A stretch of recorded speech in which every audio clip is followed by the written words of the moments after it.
नमस्कार साथियों, मैं हूं श्री परमार और हमारे YouTube चैनल में पुनः आपका स्वागत है। आज हम बात कर रहे हैं एनजीओ या समिति रजिस्ट्रेशन की। एनजीओ ने नॉन गवर्नमेंट ऑर्गेनाइजेशन।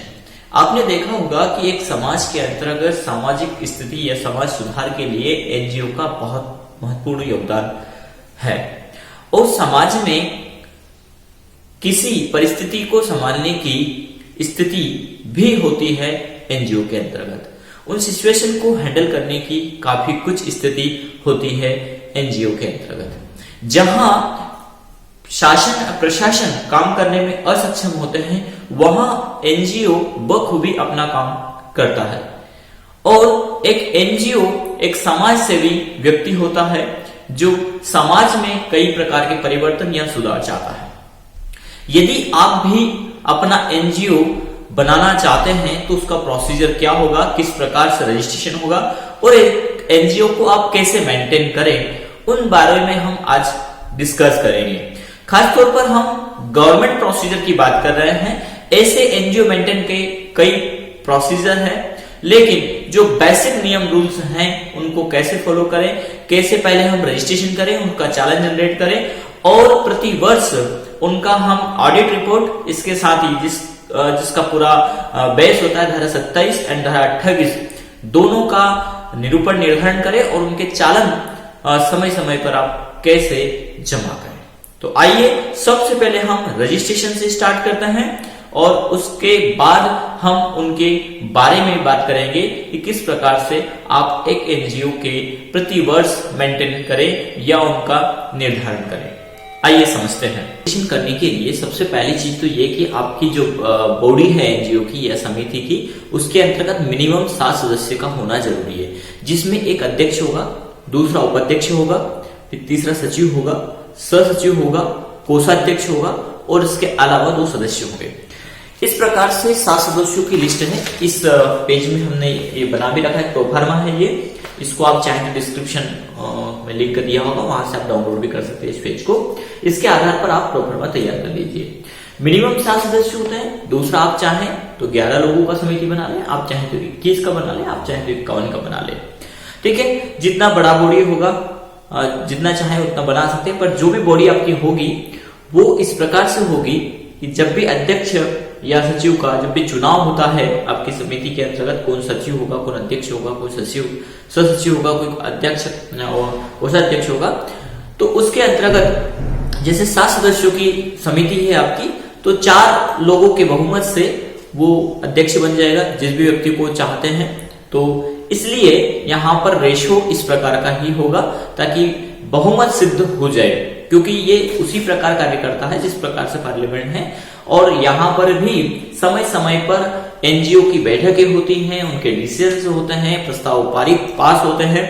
पहले प्रस्ताव लाया जाता है और फिर प्रस्ताव पास होते हैं और उसके आधार पर एनजीओ या बॉडी काम करती है। एक वेल एनजीओ के अंतर्गत सारी चीजें मेंटेन की जाती है समय समय पर, ताकि व्यवस्थित तरीके से रिकॉर्ड भी कायम रहे और व्यवस्थित तरीके से अपनी कार्यप्रणाली को भी वो सुचारू रूप से कर सके, और यह होना भी चाहिए। तो यदि ये आपके पास है, 7 सदस्यों की आपने बॉडी बना ली है और आपने निर्धारण कर लिया कि इस समिति का अध्यक्ष कौन होगा, सचिव कौन होगा, उपाध्यक्ष कौन होगा, कोषाध्यक्ष कौन होगा, इसके बाद आपको ऑनलाइन रजिस्ट्रेशन के लिए प्रोसेस करना है। एमपी के अंतर्गत जो भी एनजीओ, सभी स्टेट के अपने अपने एनजीओ हैं और स्टेट रजिस्ट्रेशन करने के बाद आपको सेंट्रल का रजिस्ट्रेशन करवाना होता है। यदि आप सेंट्रल का कोई काम करना चाहते हैं तो एक एनजीओ एक स्टेट के अंतर्गत कहीं पर भी काम कर सकता है जो उसने अपनी बॉडी बायोलॉजी के अंतर्गत निर्धारण किया है। उसने बता दिया है कि हमारा कार्य क्षेत्र संपूर्ण मध्य प्रदेश रहेगा, तो संपूर्ण मध्य प्रदेश होगा। लेकिन यदि वो मध्य प्रदेश से बाहर के क्षेत्र में काम करना चाहते हैं, यानी प्रदेश का स्तर छोड़ करके वो बाहर जाना चाहते हैं, तो केंद्रीय रजिस्ट्रेशन होगा। उसका प्रोसीजर भी हम किसी दिन देखेंगे, किस प्रकार से आप अपना एनजीओ जो यही रजिस्ट्रेशन है उसी को आपको नेशनल रजिस्ट्रेशन करवाना होगा। तो वो कैसे रजिस्ट्रेशन करें उसके बारे में हम देखेंगे, समझेंगे। अभी फिलहाल हम यहाँ पर एमपी या स्टेट रजिस्ट्रेशन की बात कर रहे हैं। होगा तो हम ऐसे जो यूपी अन्य स्टेट के हैं उनके लिए भी रजिस्ट्रेशन का प्रोसेस ऑनलाइन करेंगे। चलिए, तो इसके लिए आपको जाना होगा एमपी ऑनलाइन के पोर्टल पर। आप टाइप करिए mponline.gov.in। इसका ऑनलाइन प्रोसीजर करने के लिए एमपी ऑनलाइन आपको ये सर्विसेज देती है। तो इसका URL है mponline.gov.in। इसे आप टाइप करिए, जिससे एमपी ऑनलाइन का पोर्टल यहां पर ओपन हो जाएगा। अब इसका प्रोसीजर आपको जो मिलेगा वो मिलेगा आवेदन के अंदर। यहाँ पे आप जाए, नागरिक सेवाएं को क्लिक करें और यहाँ पर आवेदन को क्लिक करें। जब आप आवेदन को क्लिक करेंगे तो यहाँ पर ये सारे ऑप्शंस आ जाएंगे और इन ऑप्शंस को स्क्रॉल करते हुए आगे बढ़िए। यहाँ पर आपको मिलेगा फॉर्म एवं सोसाइटी रजिस्ट्रेशन, से क्लिक करिए। ये पेज ओपन हो जाएगा और यहाँ पर आपसे मांगेगा अपने खाते में साइन करें। तो साइन इन करने के पहले आपको उसका रजिस्ट्रेशन करना होगा। तो यहां पर आप पहले रजिस्ट्रेशन प्रोसेस को देखें। न्यू यूजर साइन इन करें।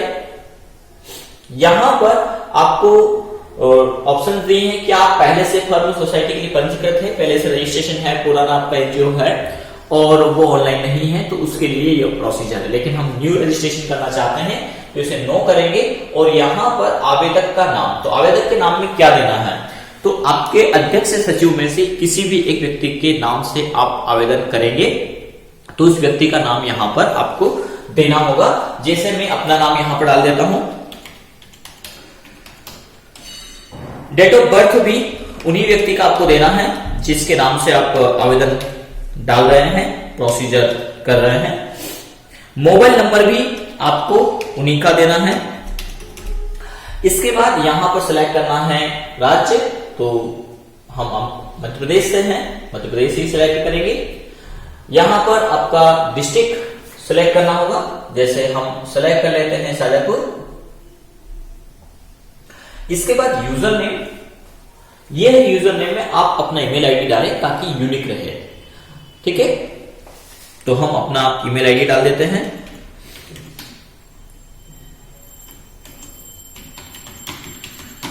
इसके बाद यहां पर आप पासवर्ड सिलेक्ट करें। पासवर्ड में दे रखा है कि पासवर्ड की लंबाई कम से कम 8 अक्षर की होनी चाहिए और उसमें कोई एक स्पेशल कैरेक्टर जैसे कि @ सिंबल होना चाहिए ताकि पासवर्ड कोई भी आपकी क्रैक न कर सके। तो सिक्योर पासवर्ड बनाएं आप यहां पर।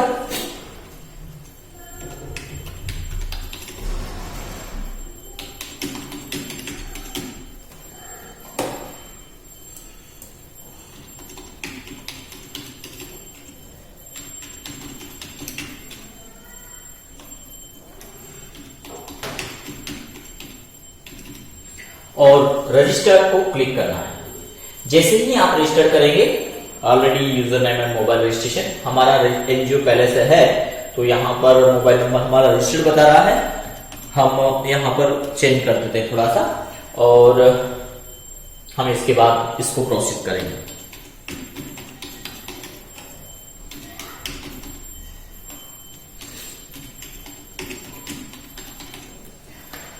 हम रजिस्टर को क्लिक करते हैं। ये देखिए mobile already exit, please use another mobile registration.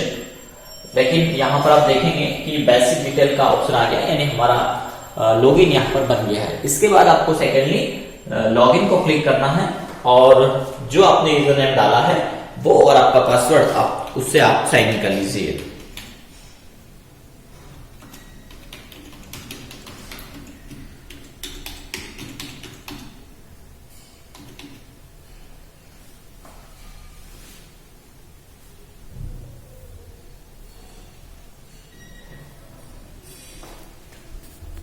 जैसे ही आप यूजर नेम एंड पासवर्ड डालकर लॉगिन करेंगे, यहां पर इस प्रकार का पेज आएगा जहां पर आपको मिल रहा है फर्म ऑनलाइन पंजीयन और सोसाइटी।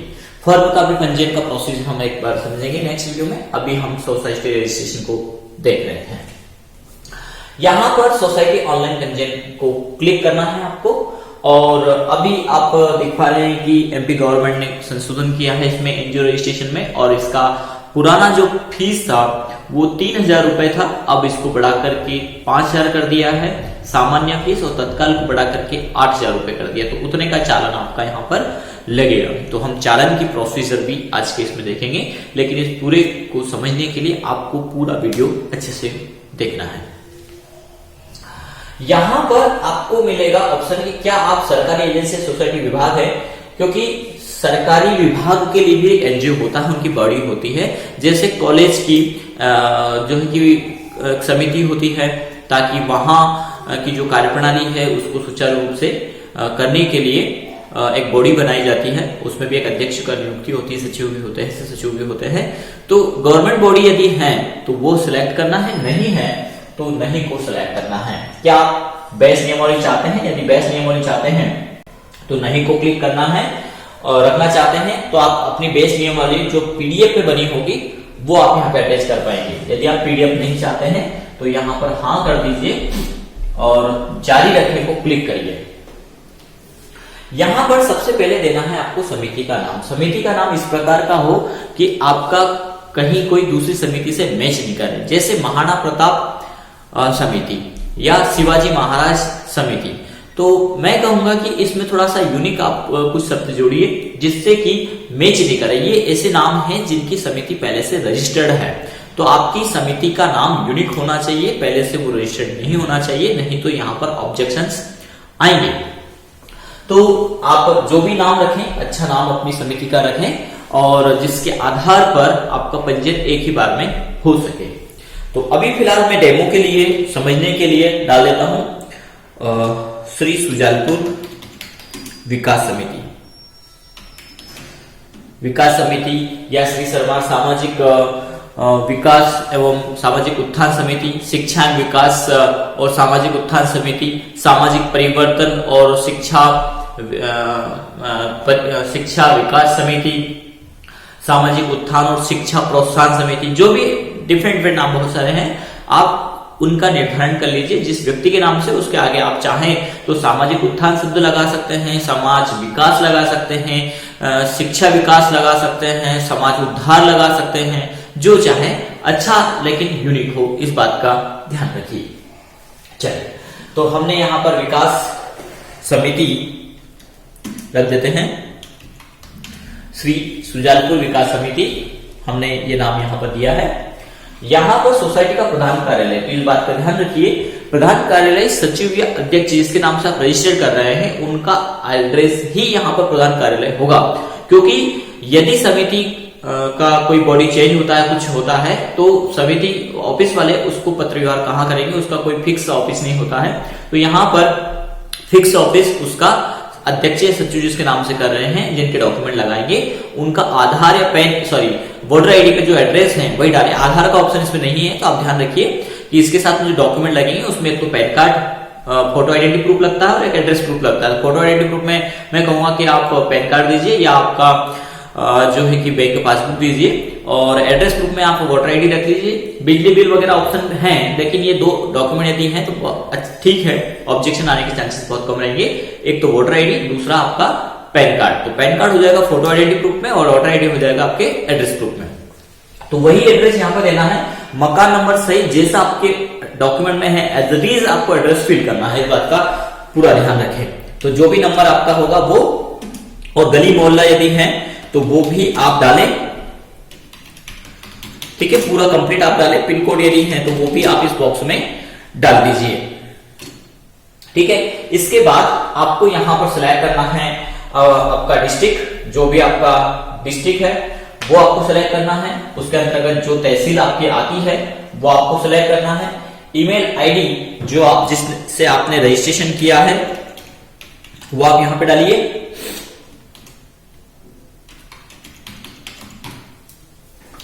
संपर्क नंबर आप यहां पर डालिए, जो आपने रजिस्टर किया वो भी डाल सकते हैं, और आप चाहें तो चेंज भी यहां पर कर सकते हैं।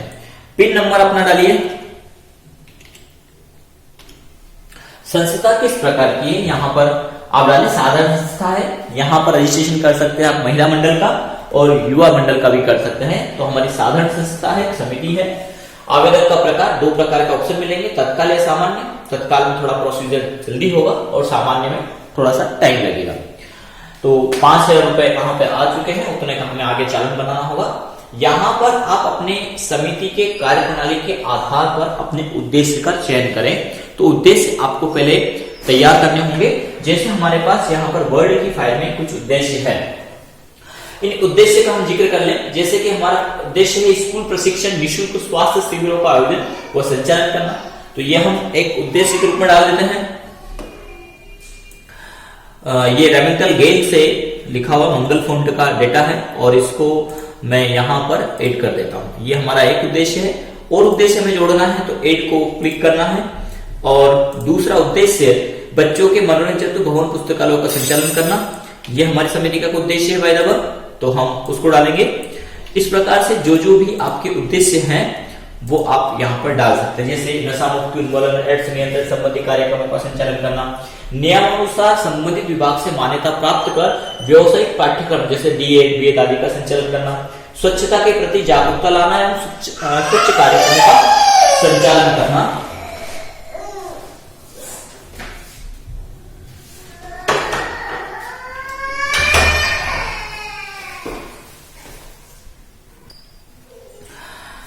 तो ये कुछ नियम हैं बायोलॉजी के, जैसे हम दे सकते हैं बच्चों के सामाजिक शैक्षणिक समग्र विकास कार्यक्रमों का संचालन करना, अनुसूचित जाति, अनुसूचित जनजाति, पिछड़ा वर्ग के गरीब बच्चों, सामान्य बच्चों, महिलाओं का सामाजिक एवं शैक्षणिक विकास हेतु विभिन्न योजनाओं का संचालन करना, तकनीकी शिक्षा, कंप्यूटर शिक्षा, औद्योगिक शिक्षा का प्रचार प्रसार करना और शिक्षण प्रशिक्षण देना। तो ये समिति के बायोलॉजी हो सकते हैं, और आप इनके अलावा आपकी समिति के अकॉर्डिंग वो सारे बना सकते हैं कि आप क्या क्या रखना चाहते हैं। चलिए आगे बढ़ते हैं हम। अभी हमने फिलहाल के लिए 2 ही नियम यहाँ पर डाले हैं, ठीक है। हम क्योंकि पंजीयन देख रहे हैं किस प्रकार से करना है। यहाँ पर आपको मिनिमम 7 सदस्य का ऑप्शन दिया गया है, उनमें कौन अध्यक्ष होगा, कौन सचिव होगा, इनका निर्धारण आदि का निर्धारण भी आप कर लें। कौन अध्यक्ष होगा, कौन सचिव होगा, इन सभी का भी निर्धारण आपको बखूबी करना होगा, और यहाँ पर आपको उनको पुट करना होगा। तो हमने ये पुट कर दिया, अध्यक्ष, उपाध्यक्ष, सचिव, कोषाध्यक्ष, संयुक्त सचिव, सदस्य और सदस्य। इसके अलावा यदि आप एक्स्ट्रा डालना चाहते हैं, कोई सदस्य है आपके, तो आप ऐड बटन को क्लिक करिए और यहाँ से आप ऐड कर सकते हैं। लेकिन इसको यदि बाय द वे गलत हो गया है तो आप रिमूव भी कर सकते हैं, किसी का डिटेल आपने एक्स्ट्रा डाल दिया है और उन्हें आप हटाना चाहते हैं तो यहाँ पर डिलीट का ऑप्शन आपको मिलेगा। चलिए, तो यहां पर अब एड्रेस हमने डाल दिया है। एक बात ध्यान रखिएगा, व्यवसाय में जो भी आपका व्यवसाय है, जैसे व्यापारी है तो व्यापारी डालिए, शिक्षक है शिक्षक डालिए। कुछ लोग यहाँ पर क्या करते हैं कि समाज सेवी डाल देते हैं। समाज सेवी आपका बिजनेस नहीं है, प्रोफेशन नहीं है। आप समाज सेवा करते हैं, अच्छी है, लेकिन वो व्यवसाय नहीं है आपका, ठीक है। समाज सेवा से कोई पैसा आने का उद्देश्य नहीं होता है और कोई उससे गृहस्थी नहीं चलती है। चलाने वाले चलाते हैं, वो गलत तरीका है। पर एक समाज सेवी एनजीओ जो है वो एक गवर्नमेंट जैसा ही बॉडी होता है, लेकिन गवर्नमेंट का नहीं होता असल में। तो वो आप यहाँ पे नहीं डाले।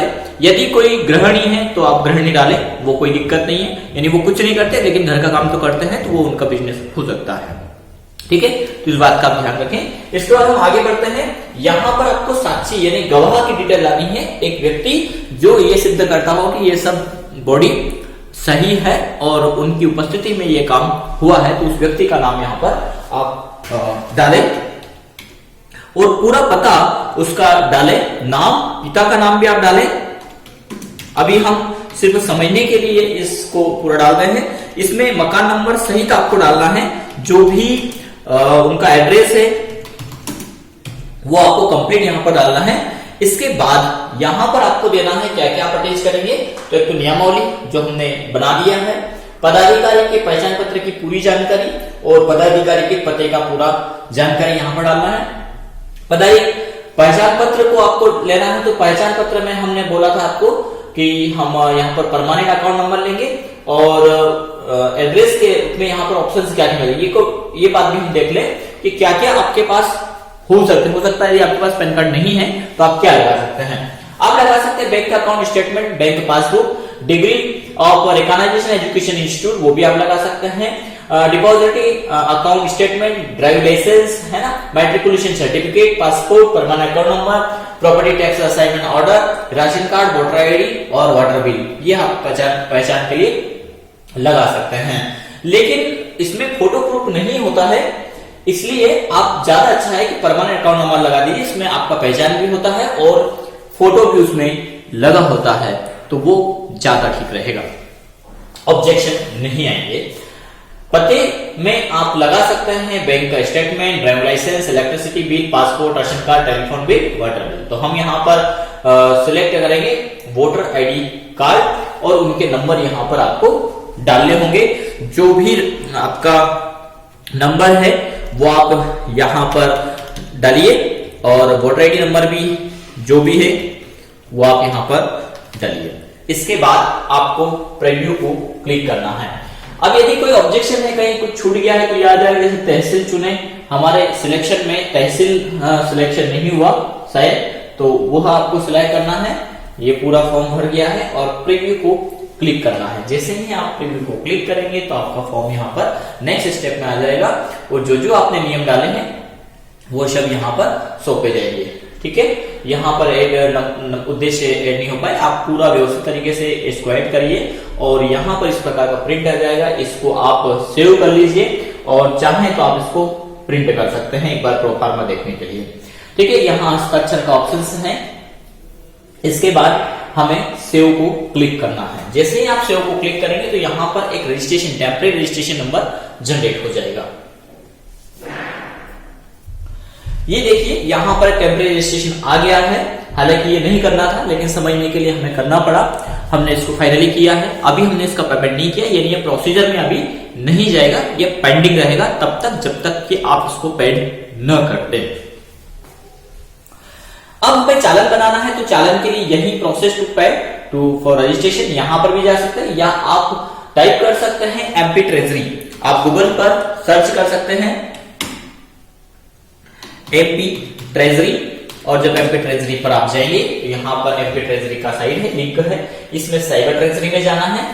साइबर ट्रेजरी के अंतर्गत ये सारे ऑप्शंस हैं, इन सभी में आपको सेलेक्ट कर लेना है फर्म एंड सोसाइटी। इसमें आपको जो टेम्परेरी रजिस्ट्रेशन मिला है वो आप यहाँ पर फिल कर दीजिए। ऑफिस नेम यहाँ पर असिस्टेंट रजिस्ट्रार आप सिलेक्ट करिए। डिवीजन यहाँ पर सिलेक्ट करिए। फर्म सोसाइटी का नेम आपने जो दिया था वो आप यहाँ पे डालिए। जैसे हमने डाला श्री सुजालपुर विकास समिति। अभी समिति भले रजिस्टर्ड नहीं हुआ है, यदि इसमें ऑब्जेक्शन नाम में हो तो आपको संशोधन करना पड़ सकता है, लेकिन रजिस्ट्रेशन का जो चालान प्रोसीजर है वो वैलिड रहेगा यदि आपने नाम चेंज कर दिया पूरा तब भी। यहां पर आपको पूरा एड्रेस आपका डालना है चालान बनाने के लिए। सिटी यहां पर डालना है और स्पेसिफिक सिटी कोई है तो वो आप डाल दीजिए और पिन नंबर जो भी होगा वो डाल दीजिए। ईमेल आईडी आप डाल दीजिए।